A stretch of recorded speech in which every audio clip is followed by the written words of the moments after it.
you might be the best and the brightest, but if you're hiding your light under a bushel because you're too anxious to communicate, to tell people about it, to get your message out there, then your light stays under that bushel.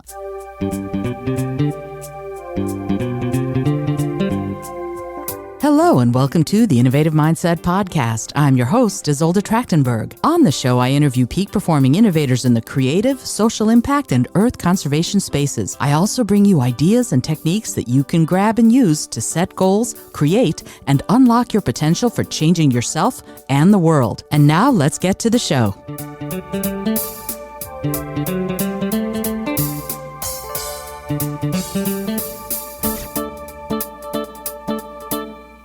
Hello and welcome to the Innovative Mindset Podcast. I'm your host, Isolde Trachtenberg. Thank you for being here. Today I want to talk about something that is a challenge for a lot of us, and that is anxiety and communication. Yeah, lots of us have anxiety around communicating, around having our say, around feeling like we're going to be heard, around feeling like somebody, the person we're talking to, is listening to us. And I'm going to be talking a fair amount about that in the coming weeks and months because I think anxiety keeps us from having our say. I really do. I think that sometimes that's the very thing, you're shy or you're this or you're blah, blah, blah.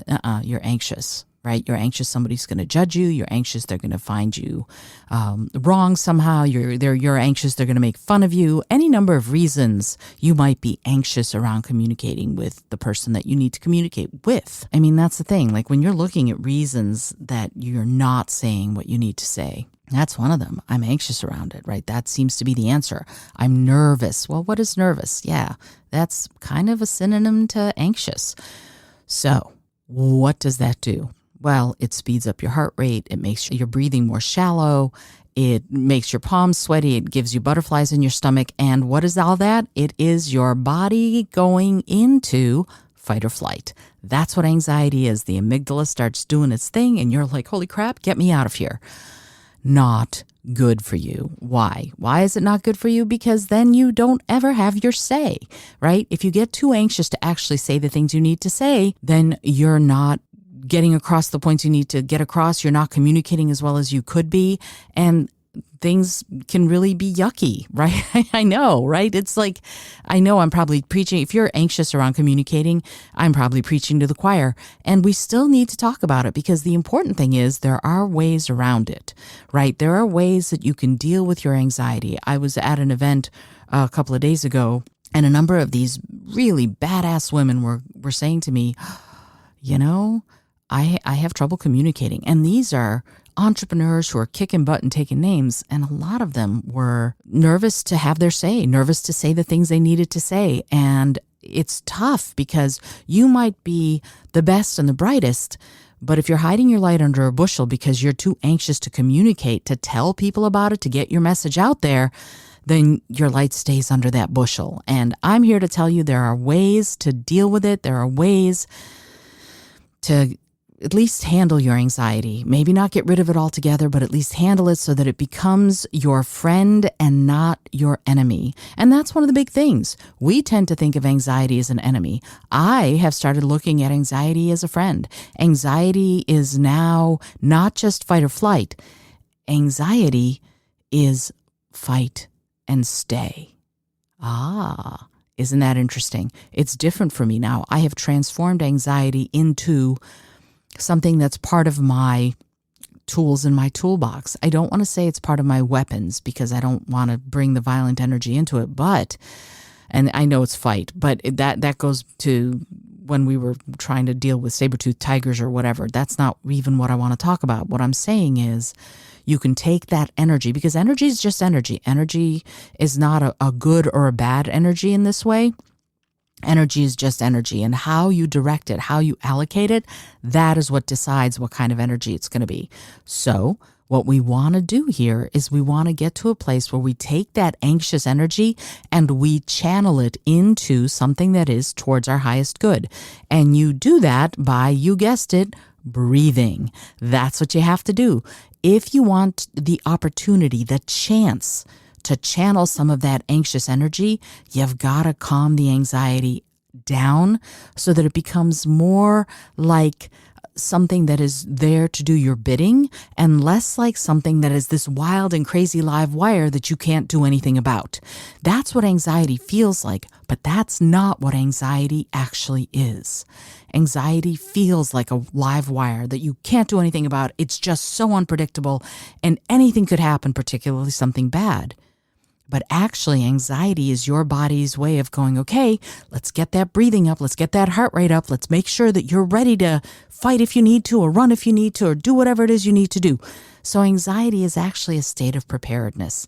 It's a state of you getting to where you need to be to get done what you need to get done. And if that thing that you need to get done is to communicate something, if you take that anxiety and you marshal it, if you take that anxiety and you corral it into a tool for you, then you get to say what you need to say.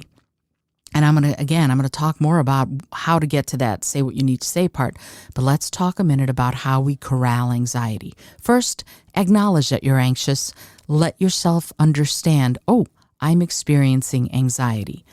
That changes everything, by the way, because once you name it, you have a certain amount of power over it. You have a certain amount of power of, oh, that's right, I am the boss of this. I am recognizing what it is, and now I can do something about it. The way you do something about your anxiety, you can make friends with it. You can go, okay, anxiety, you're here and you're trying to give me information. Great. What information are you trying to give me? And listen to yourself, listen to your body, listen to the thoughts that come through. If you have a piece of paper and pencil handy, write down the things that are coming through. Oh, I'm nervous if I talk about this to this person that I might lose my job. Or, oh, I'm nervous that this person won't like me. Or, oh, I'm nervous that I'm going to say the wrong thing and they're going to judge me. Whatever it is, write it down and then come up with a correlating statement that makes you go, oh, and I can handle it this way, right? So write down all the things that are making you feel anxious and then write down your reply, or rather your response. How would you deal with saying the wrong thing? Oh, I'd apologize. If the person took offense, I'd go, ooh, that was not what I meant. Let me see if I can clarify. How would you say it if you feel like you might lose your job? Well, you have to first come to a peace with this. Are you ready to lose your job? Are you ready to let go? Are you ready to leave? If you are, then if you're ready to burn a bridge, I guess burn the bridge. But I'm not saying that you should burn the bridge. Personally, I always like leaving situations in a positive way, on a positive note. And that might mean, hey, I found an opportunity that I really want to go for, and I want to give you lots of notice so that you can find somebody. I want to make myself available to the next person to answer a question for a month or two.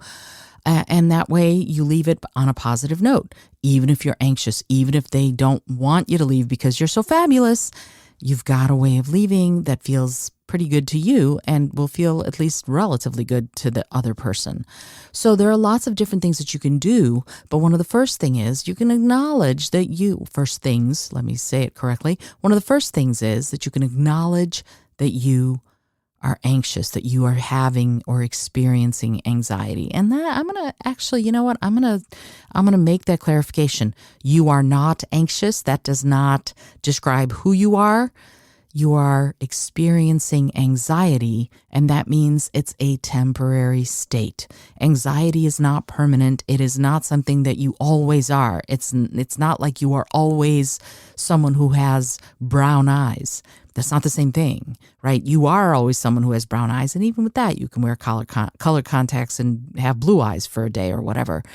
But, or you're not always 5'6" without shoes. You are always 5'6" without shoes, but you're not always anxious. You are experiencing a temporary moment of fight or flight. Your organism is gearing up to do something, and then you can channel it. That's the key here. Once you acknowledge that you are experiencing anxiety, you can channel it. And if it's anxiety around speaking to someone, you can channel that in a couple of different ways. One, write down what you have to say. Now, I'm not saying send them a letter. I'm saying write down for yourself, bullet points or the whole thing, all that you want to say. And then figure out what the salient points are. And feel free to take that piece of paper in with you in whatever conversation you're about to have. Because you know how the perfect comeback comes to you about 5 minutes after the moment to give that perfect comeback. Have you ever had that happen? Oh, I know what I should have said there, but it's 10 minutes later and the situation isn't the situation anymore. And I'm just sitting there going, doggone it, I had the perfect comeback. Crap, right? But you got the perfect comeback 10 minutes late. And that happens to all of us. And you know what? If you write down what you need to say, then you're going to have the perfect thing to say right in front of you. And feel free to tell the person, I want to make sure that I get this out the right way. So I wrote it down to make sure that I express myself well. Ta-da! And if they go, what? That's weird. Then maybe they're not the person to be having that conversation with. Or maybe they're giving you enough information to go, wow, you don't really care that we have this communication, this relationship that allows us to be authentic and honest with one another. That tells you something. That gives you information. If you're trying to communicate with someone and they don't want to communicate with you or they're not present for you, that's a lot of data for you to deal with. And take that with you and think about it. Think about what kind of relationship you want to have with this person. And I get it. If they're your boss, you're going to have a relationship with them of some sort until you leave or they leave. If they're a friend and you're about to have an anxiety-inducing conversation, hopefully you have the kind of relationship where you can tell them, hey, I'm experiencing some anxiety around this. I hope that you will bear with me as I try to get through this. I wrote it down so that I can get it out in the best way possible. And if they're a romantic partner, same thing. Hopefully you trust your romantic partner enough to be able to do that and in a way that feels substantive and good to both of you. So if you take nothing else away from this whole podcast episode, remember that you are not anxious, you are experiencing anxiety. That is key and crucial. You are experiencing a temporary state. It is not a permanent sentence. It is a temporary state. And it will be over at some point. Crucial to remember that too. At some point, you will not be experiencing anxiety anymore. Alrighty, I hope that you've enjoyed today's episode. I'm going to give you a lot more on all of this and a lot more techniques on how to handle it in the coming weeks and months, because this is something I'm just delving so deeply into. Telling our stories, even if we're nervous, even if we're experiencing anxiety, is so important. And I want to help you tell your story better. This podcast used to be called Tell Your Story Better once upon a time because I'm so interested in telling stories. I'm so interested in you having your say. And I'm interested in having my say too and telling my story. And I should tell you, I just released, if you go to my Facebook page or my author page, IsoldeTauthor.com, I just released the cover, just had the cover reveal for my upcoming book. It's a mystery. It's a murder mystery. It's about a professional tarot card reader who works with the police to solve crimes. And when someone starts killing people and leaving them in sort of tableau like her tarot cards, Cassie has to find the killer before he strikes again. And it is super fun, if I say so myself. So if you go to IsoldeTauthor.com, you can take a look at that picture. And in fact, if you go to the show notes off the website, I'm just going to put the image on there too, because it's so cool and I'm so proud of it. And Miranda Roldan is the cover model and Magdalena Edek is the designer, and they did an amazing job.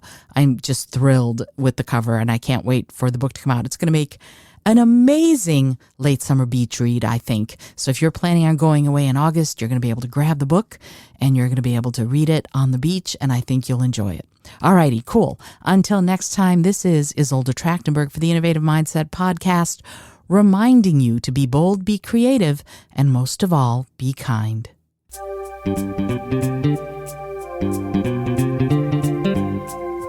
Thank you so much for joining me today. I really appreciate you being here. Please subscribe to the podcast if you're new, and it would mean the world to me if you told a friend about it. Today's episode was produced by Isolde Trachtenberg and is copyright 2022. As always, please remember this is for educational and entertainment purposes only. Past performance does not guarantee future results, although we can always hope. Until next time, remember to be bold, be creative, and most of all, be kind.